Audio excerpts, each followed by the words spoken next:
L'enjeu de la lutte contre la fraude sous toute nature est aujourd'hui basé sur le développement de la vidéosurveillance. En fait, nous entrons dans une société démocratique qui gère la lutte contre la criminalité de toute nature par le biais de la surveillance. Nous disposons de cybersurveillance, de vidéosurveillance, de santé-surveillance.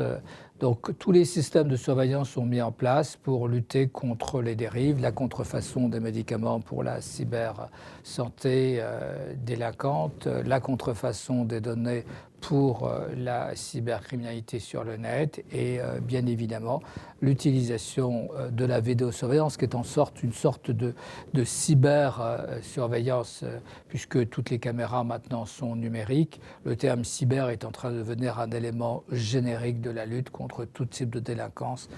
La vidéosurveillance n'étant qu'un des éléments, mais va devenir sûrement un des éléments des plus majeurs. En fait, on a deux évolutions sur la vidéosurveillance.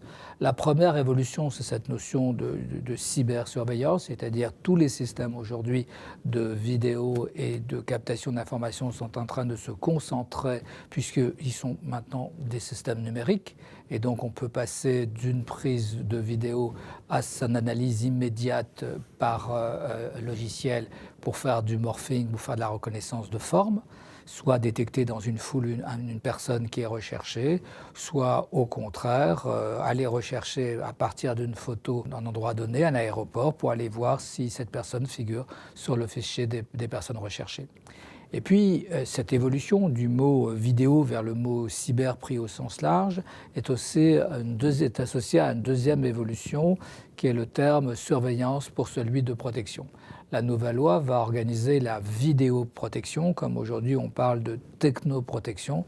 L'idée générale, c'est qu'après les événements du 11 septembre, il y a la mise en place dans tous les pays du monde d'un système juridique nouveau organisé à travers le droit à la sécurité, qui devient un droit fondamental, comme le droit à la liberté, le droit à la dignité, le droit à l'égalité ou le droit à la fraternité. Il y a aujourd'hui le droit à la sécurité.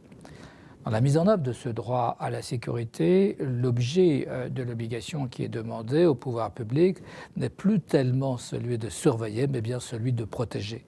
L'évolution du terme vidéosurveillance vers celui de vidéoprotection répond à une nouvelle attente. On passe d'une critique au titre des libertés, car bien évidemment il y a danger, vers une demande de sécurité de la part des agents économiques.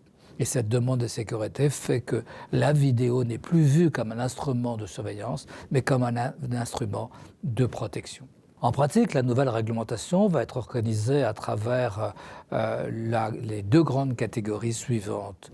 En simplifiant, en réduisant un tout petit peu le cadre juridique, la vidéoprotection ou la vidéosurveillance privée et du régime général de la Commission nationale informatique et liberté doit faire l'objet d'une déclaration auprès de cette dernière et la mise en œuvre ne peut être faite que dans le cadre des protections organisées par la loi informatique et liberté. Et puis la vidéosurveillance qui va devenir donc la vidéoprotection publique, et là on parle des lieux ouverts au public ou des lieux publics stricto sensu comme les rues, les autoroutes ou autres. Et dans ce cadre-là, le système est un système par une autre loi qui dépend non plus de la Commission nationale informatique et liberté, mais des préfets et d'une commission consultative qui est la commission de vidéoprotection. Ce système est un peu complexe lorsque on a des environnements comme des hôtels ou des usines qui sont ouverts au public.